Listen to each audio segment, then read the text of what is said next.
हमारे जो किसान भाई जो समाधान एग्रो इन्फोटेक लिमिटेड की ओर से हमारे किसान भाइयों का जो कि हमारे जितने वेंडरों के माध्यम से जुड़े हुए हैं उनके लिए आज समाधान एग्रो इन्फोटेक लिमिटेड राऊ जिला इंदौर की ओर से एक अमरूद की उन्नत खेती के बारे में संपूर्ण जानकारी प्रदान की जा रही है। निम्नलिखित बिंदुओं के ऊपर हम जानकारी देंगे। सामान्य जानकारी, जल प्रबंधन, सूक्ष्म सिंचाई रेखा, खरपतवार प्रबंधन, कीट व्याधि प्रबंधन, पोषण प्रबंधन एवं आर्थिक समीक्षा। सामान्य जानकारी में जो अमरूद है वो एक लोकप्रिय फल है और सभी राज्यों में इसकी खेती की जाती है। खास करके इसकी खेती जो है वो उत्तर प्रदेश, दोनों ही दृष्टि से क्षेत्रीय उत्पादकता में उत्तर प्रदेश प्रथम स्थान पर है। और खास करके जो उत्तर प्रदेश का जो राजधानी है लखनऊ, वहीं से सारी प्रजातियां विकसित हुई है और उत्तर प्रदेश के अलावा से भी एक प्रजाति विकसित हुई है अमरूद की, जो कि काफी प्रचलन में है। क्षेत्रफल उत्पादन की दृष्टि से भारत का चौथा स्थान है। अमरूद की खेती 16,098 एकड़ में की जाती है और इसकी जो उत्पादकता है वो 6 टन प्रति एकड़ है। अमरूद में सबसे ज्यादा विटामिन सी का सबसे रिचेस्ट सोर्स जो है वो अमरूद है। इसके बाद इसमें विटामिन ओ और बी भी पाए जाते हैं। इसके अंदर में लोहा, चूना, फास्फोरस प्रचुर मात्रा में होते हैं। इसका उपयोग खाने में होता है, औषधि बनाने में होता है और अमरूद जो है उससे खास करके अमरूद की जेली बनाई जाती है। अमरूद का जो औसतन उत्पादन है वो आता है 60 क्विंटल प्रति एकड़। बात करते हैं निम्न जानकारी जो हम आपको प्रदान कर रहे हैं उसमें मिट्टी जो है अच्छे जल निकास वाली जो मिट्टी होती है, कार्बनिक पदार्थ युक्त बलुई मिट्टी, सैंडलोम जो मिट्टी है, लाल दोमट मिट्टी और सबसे अच्छी इसके लिए होती है काली मिट्टी। जो मध्यम काली मिट्टी होती है वो अमरूद के लिए अच्छी मानी जाती है।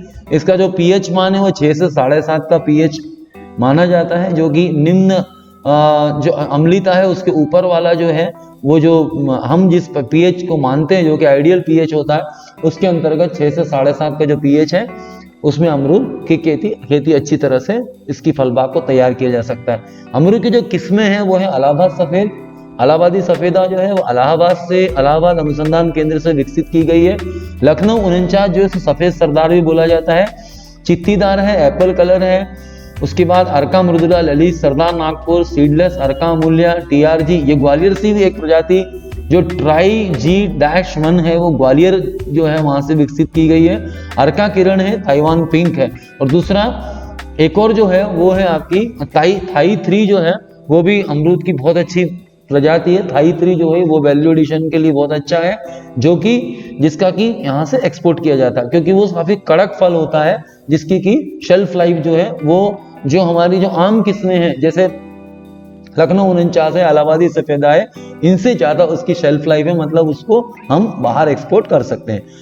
अमरूद जो है वो 25 से 30 वर्ष तक इसकी मियाद होती है, इसकी अवधि होती है और इसकी जो पौध संख्या होती है उसको 5 बाय 5 मीटर की दूरी पे 160 पौधे। अमरूद को सघन पद्धति से भी आजकल लगाया जाता है, जैसे 12 बाय 8, 9 बाय 7 इस दूरी पे भी अमरूद की खेती की जा रही है। अमरूद के लिए जलवायु जो होता है वो पौध रोपण के समय 20 से 30 डिग्री और पौध वृद्धि के लिए 15 से 40 डिग्री। अमरूद जो है वो 2 बार लगाया जाता है, जून जुलाई और फरवरी मार्च।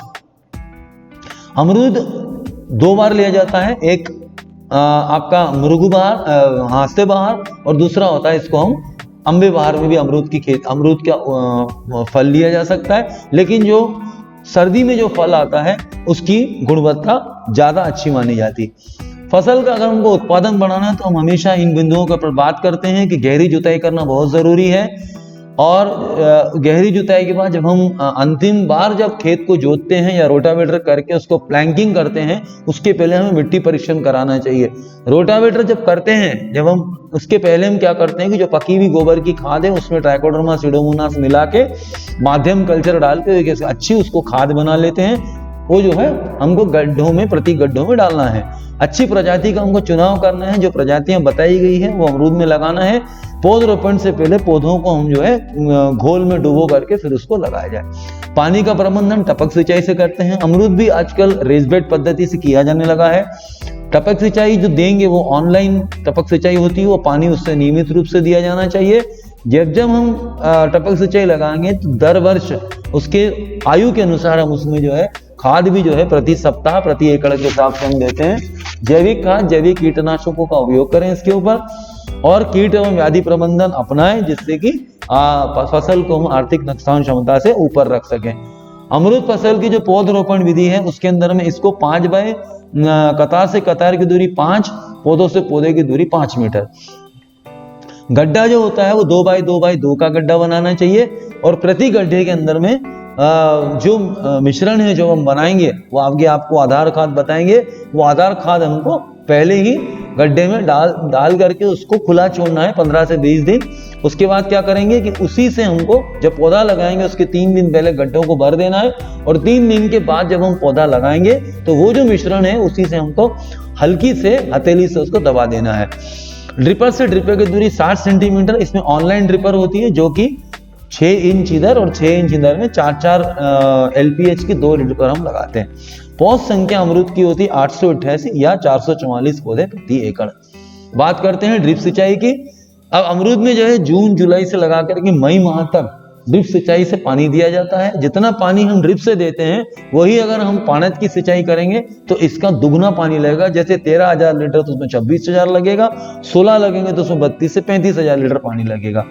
दूसरी बात आती है खरपतवार प्रबंधन। अमरूद में कोई भी खरपतवार नाशक जो है वो हम डाल सकते हैं, लेकिन थोड़ा सा हमको सावधानी रख के डालना है। अगर अमरूद हम 5 बाय 5 मीटर पे लगा रहे हैं तो बारिश के मौसम में जो हरी घास आती है वो हरी घास के नियंत्रण के लिए हम चुनिंदा खरपतवार नाशक जो नॉन सेलेक्टिव जो वीडीसाइड है, जो चुनिंदा नहीं है, जैसे ग्लाइफोसेट है, उसका उपयोग हम गूड़ लगा करके पौधे को बचा करके हम छिड़काव कर सकते हैं। उसके बाद हम ट्रैक्टर चलाएंगे तो जड़ सहित उखड़ के निकल जाएगा। और हर साल अगर हम करेंगे तो 3-4 सालों के अंदर हम खरपतवार पे जो बहुवर्षीय खरपतवार है उन पर नियंत्रण पा सकते हैं। कीट एवं व्याधि प्रबंधन की अगर हम बात करें तो जो मिलीबग है वो अमरूद में तादाद में आता है। खास करके इसके लिए नीम ऑयल, कार्बोसल्फान, और जो अमरूद का जो तना होता है उसके ऊपर हम थोड़ा सा मोबिल ऑयल लगा देंगे तो ये जो मिलीबग है वो शाम के समय में चलता है तो वो चल नहीं पाएगा और हताश होकर के वो खत्म हो जाएगा। फल मक्खी जो होती है, जो फ्रूट फ्लाई आती है, ये फ्रूट फ्लाई के लिए हम फेरोमोन ट्रैप तो लगाएं, साथ साथ फ्रूट ट्रैप भी लगाएं। फ्रूट ट्रैप हमको 5 लगाना है, एक पूर्व पश्चिम, उत्तर दक्षिण और एक बीच में।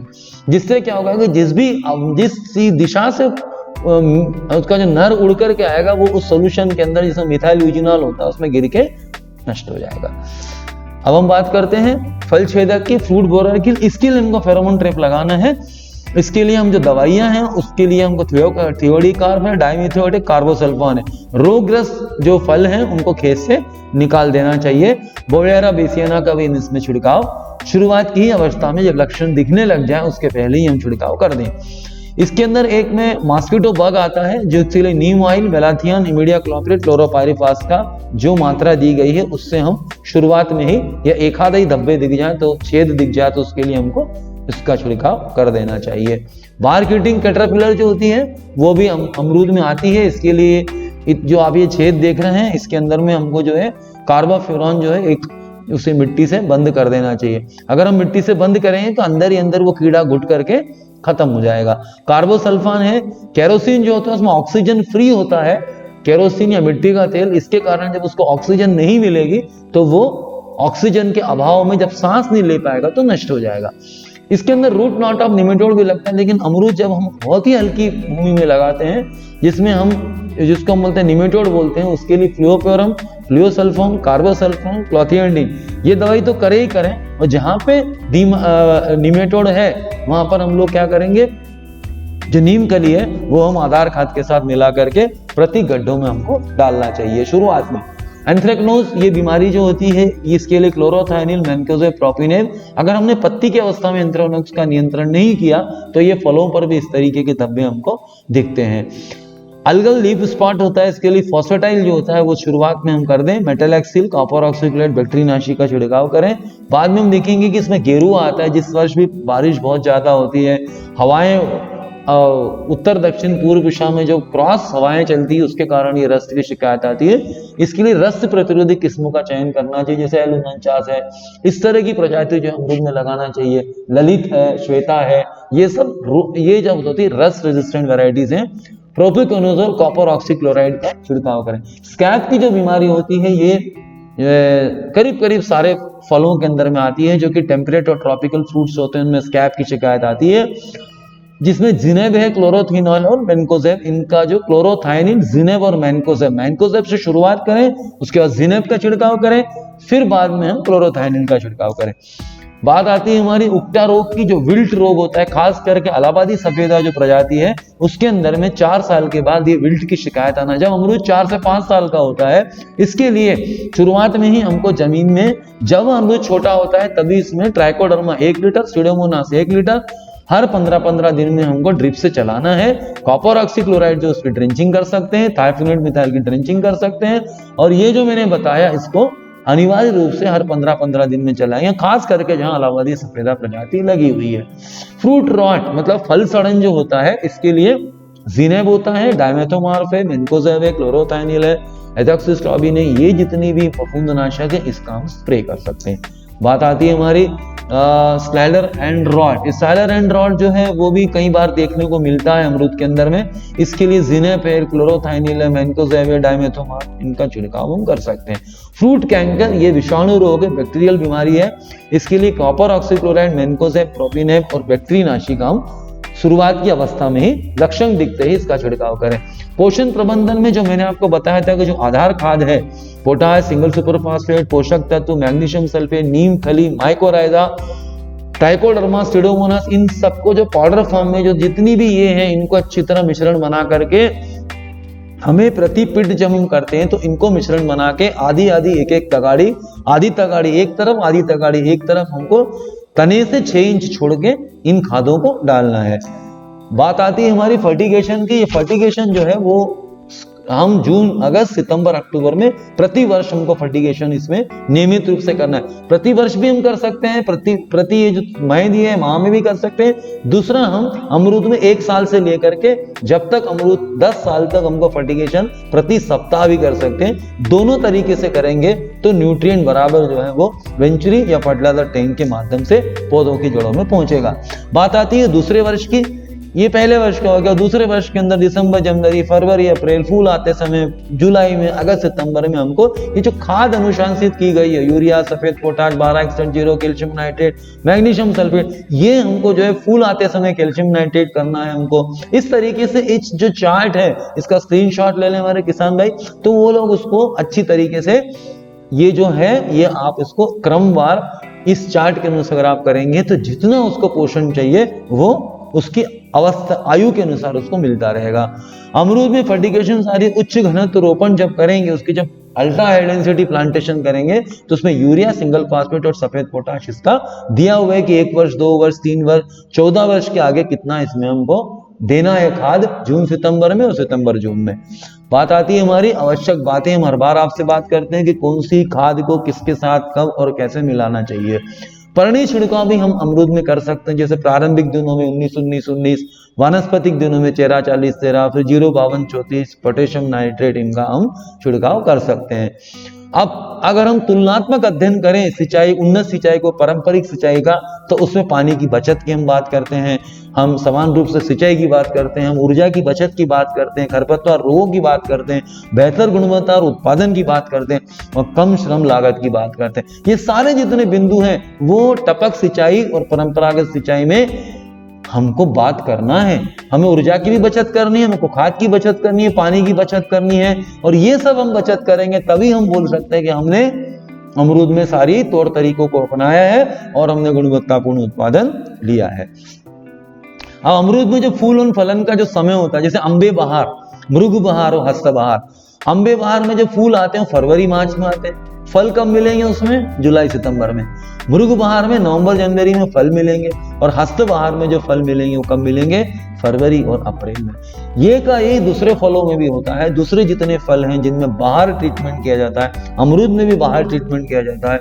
अब देखिए, अम्बे बहार के अंदर फल जो होते हैं वो कम मीठे होते हैं, गुणवत्ता अच्छी नहीं होती है, लेकिन जो मृग बहार होता है उसमें फल उच्च कोटि के मीठे, मतलब मृग बहार वाला जो फल है वही फल जो है हम इसकी खपत सबसे ज्यादा जो है अमरूद इसी समय खाया जाता है। और दूसरा था हस्त बहार। अस्तोबार में फल का स्वाद अच्छा है लेकिन उत्पादन कम मिलता है। अस्तोबार में फल जरूर अच्छे आएंगे क्योंकि जो अमरूद है वो सर्दी के प्रति कम संवेदनशील है। जितनी ज्यादा तापमान कम होगा, मॉडरेट होगा, उतना अमरूद में स्वाद अच्छा आएगा। अगर अत्यधिक गर्मी पड़ेगी तो अमरूद में स्वाद तो नहीं आएगा, उत्पादन जरूर आ जाएगा। तो इस जो तालिका दी गई है ये बहुत ही उपयोगी तालिका है। इसको जो है इस तालिका के अनुसार अगर हम देखेंगे तो हमें पता लगेगा कि हमें अमरूद कब प्लानिंग करना है, कब अमरूद हमको खेत में लगाना जिससे हमें उत्पादन भी मिले और उसके भाव भी हमको अच्छे मिले।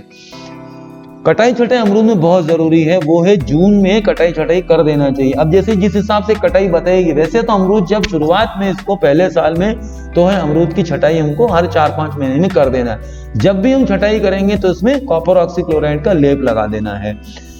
वाटर शूट को हर 15-15 दिन में वाटर शूट निकालना। वाटर शूट अगर हम नहीं निकालेंगे तो वो प्रतिस्पर्धा करेंगे मुख्य तने के साथ। उसके बाद बोर्डो पेस्टिंग हमको करना है बारिश शुरू होने से पहले और बारिश खत्म होने के बाद हमें चूना और जो नीलात होता है उसको हमको मिश्रण बना करके एक रात हम चूने को गलाएं, दूसरे दिन उसी में उस दूसरे पानी में नीले तत्व को कर दें और दोनों को मिला करके हम क्या करेंगे, एक ब्रश लेकर के उसको पेस्टिंग करेंगे। अगर हम पेस्टिंग करेंगे तो उससे क्या होगा, जो तना छेदक है, तने में लगने वाले रोग हैं, ये रोग नहीं आएंगे। इसके बाद गेरुआ पुताई भी हम अमरूद में कर सकते हैं कि गेरुआ जो है उसमें भी हम जो है क्लोरोपाइरिफॉस है, उसके बाद आपका DDVP है, इनको मिला करके भी हम गेरुआ पुताई भी अमरूद में कर सकते हैं। नीले तोते और चूने की जो बोर्ड ऑपरेशन करते हैं उसके साथ बोर्डों का मिश्रण का स्प्रे भी कर सकते हैं, लेकिन उसमें जो रेशो है वो अलग अलग होता है। जब हम मिश्रण का स्प्रे करते हैं, कोई भी फफूंद रोग है उसके लिए बोर्डो मिश्रण का छिड़काव भी कर सकते हैं, लेकिन उसका जो अनुपात है वो अलग अलग है। बात करते हैं हम आर्थिक समीक्षा की। आप देखेंगे कि जो आर्थिक समीक्षा है उसमें जो कुल लागत है 49,000 है। अगर हम 10% खर्चा जोड़ते तो 53,900 रुपए। परंपरागत खेती में अगर देखेंगे तो कुल लागत 25,000 रुपए है। 10% अगर हम खर्च जोड़ते हैं तो 27,500 रुपए आती है। यही अगर आय देखेंगे तो आय व्यय का अगर ब्यौरा हमने लागत का तो किया है, अब आय का आप देखेंगे कि परंपरागत खेती में हमने 60,000 रुपए का अमरूद बेचा है, खर्चा काट देंगे तो 32,000 रुपए मिलेंगे। यही हम बात करते हैं उन्नत खेती की, तो उन्नत खेती में 1,20,000 का हमने अमरूद बेचा, उसमें से खर्चा को हम घटाते हैं तो 66,100 रुपए, मतलब अगर प्लस माइनस करते हैं तो अमरूद में हमको 65 से 70,000 भी मिल सकते हैं, 65 भी मिल सकते हैं। इसीलिए अमरूद की खेती फायदेमंद है, लेकिन कौन सा बाहर लेना चाहिए ये हमें ध्यान रखना है। जो हमारा जब फरवरी में हमारी फ्रूटिंग मिलेगी वो भी अच्छा है, लेकिन उसमें उत्पादन कम आता है। तो सबसे अच्छा कौन सा बहार है? मृग बहार है। तो मृग बहार की तैयारी जब हम करना है तो हमको गर्मी में ही इसको छटाई करनी होगी, तान पे देना होगा, तब हम उसको फूल पकड़ पाएंगे। जब हम फूल समय पर पकड़ पाएंगे तो जब हम फूल को सही पकड़ लेंगे तो हम फल भी उसको समय पे लाएंगे। जब बाजार भाव अच्छे होंगे तब हम अमरूद को बेच करके अपनी आय को अर्जित कर सकते हैं। अब आप देखेंगे कि अंतर्वर्ती फसल अमरूद के बीच में, सारी अंतर्वर्ती फसल अमरूद के बीच में हम कर सकते हैं। सिर्फ खाद्यान्न वर्ग की फसलों को छोड़ करके सारी फसलें अमरूद के बीच में लगा सकते हैं। थोड़ा सा कद्दू वर्गीय फसलों को थोड़ा हम इसमें न लगाएं तो अच्छा है, लेकिन जो मिर्च है, टमाटर है, लेकिन ध्यान रहे कि मिर्च टमाटर संवेदनशील है, इसके लिए उनमें अगर कोई बीमारी आती है तो सबसे पहले उनका नियंत्रण करना जरूरी, तब वो बीमारी अमरूद में नहीं फैलेगी। इन बातों का ध्यान रखें। हम फार्म सिग्मा मोबाइल से जो किसान भाई जुड़ेंगे उन लोगों को मिट्टी परीक्षण की रिपोर्ट के आधार पर जानकारी देंगे, 70 फसलों की जानकारी है, व्यक्तिगत रूप से भी हम सलाह देते रहते हैं। उसके बाद में सस्य विशेषज्ञों के द्वारा आपको समय समय पर जानकारियां मिलती रहती है। हम ट्रेनिंग प्रोग्राम्स भी रखते हैं, जैसे ये जो ट्रेनिंग है, ये ट्रेनिंग हम प्रशिक्षण आपको दे रहे हैं, हर फसल में हम प्रशिक्षण देते हैं। हो सकता है कि कभी हम ऐसे भी प्रशिक्षण दे, अगर हमारे कोई वेंडर हैं, हमारे भाई हमको बुलाते कि यहाँ आकर के आप प्रशिक्षण दो, तो भी हम किसान भाइयों के लिए प्रशिक्षण वहां पर उसकी व्यवस्था कर सकते हैं। तो इस तरीके से जो फार्म सिग्मा मोबाइल एप्लीकेशन, इसके द्वारा हम लोग हर फसल के ऊपर, चाहे वो फल बाग हो, चाहे वो सब्जियां हो, चाहे वो औषधि पौधे हो, चाहे कोई भी हो, हम हमेशा समय समय पर आपको वेबिनार के माध्यम से हम परिमित खेती के बारे में बताते रहते हैं। इन्हीं के साथ मैं अपनी वाणी को ही विराम देता हूँ। धन्यवाद। जय हिंद, जय भारत।